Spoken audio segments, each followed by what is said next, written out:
So a quick overview, diseases of the esophagus and also regurgitation versus vomiting. Look at the clinical signs and history. And vomiting is active and you have digested food, and regurgitation is passive and you have undigested food. Then the diseases.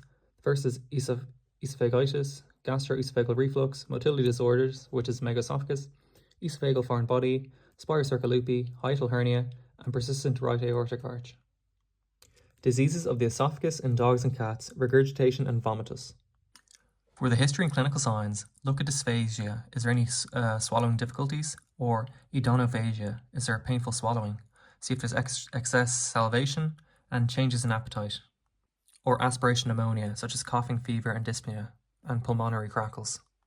The difference between regurgitation and vomiting. Regurgitation is passive black flow. It's spontaneous. It's undigested food and there's no bile.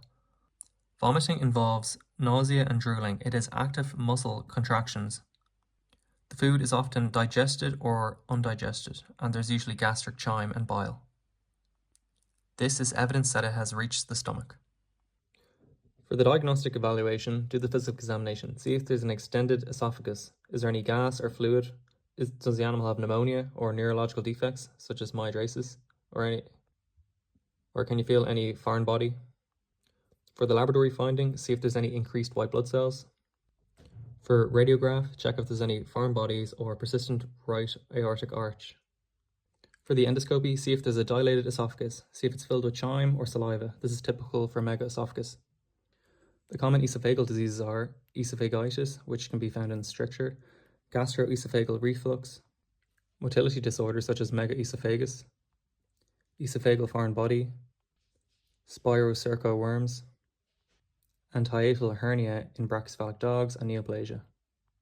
With esophagitis, this can be seen in the cases of gastroesophageal reflux, as the gastric chyme is mixed with hydrochloric acid, which has a low pH, which causes irritation and mucosal inflammation.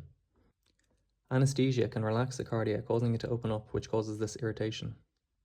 Or persistent vomiting can cause esophagitis due to the hydrochloric acid. The symptoms are regurgitation, salivation, food refusal due to pain, and coughing due to aspiration. It can be diagnosed through increased white blood cells and endoscopy.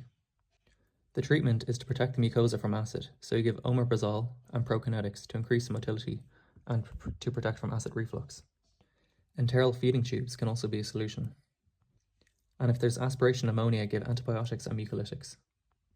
The prognosis is usually good, but if it's untreated, it can cause stricture, which can lead to megaesophagus. Esophageal stricture is a localized narrowing, and since food cannot enter the stomach, it causes regurgitation. The second disease is gastroesophageal reflux. The gastro is protected against acid, and the esophagus is not. This condition is a cardial tone issue. Due to poor closure of the cardia, hydrochloric acid gets into the esophagus, which causes inflammation. The etiology of the disease is delayed gastric emptying or upper airway obstruction, or anesthesia, which causes the cardia of the stomach to open. The symptoms are salivation, regurgitation, and food refusal. There can also be reverse sneezing and chronic bronchitis. The diagnosis is endoscopy, but under anesthesia we cannot detect the tone of the cardia. The differential diagnosis is esophagitis, and in brachycephalic dogs, due to forced inspiration, it decreases pressure and the cardia is pulled down into the diaphragm, so they have a lower esophagus. The treatment of gastroesophageal reflux is to increase the tone of the cardia and improve the work of the stomach. Give a low-fat diet and avoid feeding late at night. Give prokinetics, which help improve the passing of gastric chyme into the stomach and into the intestines. Such a prokinetic is cisapride. And enhance cardial closure with metoclopramide, which is an antiemetic which stops vomiting.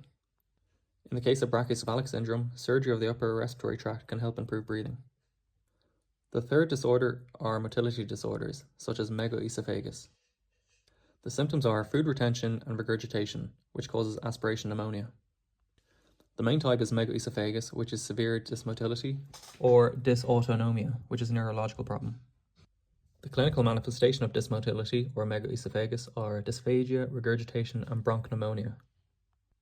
For the diagnosis, the gold standard is fluoroscopy and radiography. For the treatment, you want to do special feeding and treat the esophagitis and aspiration pneumonia with antibiotics. Megaesophagus can be congenital in the case of miniature Schnauzers, Great Danes, and Dalmatians, but it's mostly idiopathic. In the majority of cases, give special feeding and bethanechol, which is a parasympathomimetic, to increase peristalsis. If it's caused by myosynthia gravis, give pyridostigmine, which is a choline esterase inhibitor. If it's caused by hypoadrenocorticism, give prednisolone. And if it's caused by hypothyroidism, give levothyroxine. It can also be treated with special feeding, such as the Bailey chair. This is when you keep the animal vertical while feeding, and giving several small meals a day. The fourth disease is esophageal foreign body. The symptoms are regurgitation, salivation, and distended abdomen due to the buildup of gas, and aspiration pneumonia. It's usually treated with an endoscopic removal, but if there's perforation, do not use barium sulfate, use iodine. Perforation must be ruled out beforehand. The number one solution is surgery, but you can also do gastric tubing, which is the last chance. You push the foreign body into the stomach, but this is very dangerous. The fifth disease is Spirocerca lupi. It's common in Hungary. Spirocerca lupi is a worm that causes nodules in the esophagus. The symptoms are regurgitation, vomiting, and weight loss. The diagnosis is through a fecal examination. And the treatment and prevention are amoxicillin. Hiatal hernias are found in brachycephalic dogs. And the last disease is persistent right aortic arch, PRAA. The symptoms are shortly after the animal eats solid foods for the first time, there's regurgitation and coughing. The diagnosis is contrast radiography. The treatment is surgery.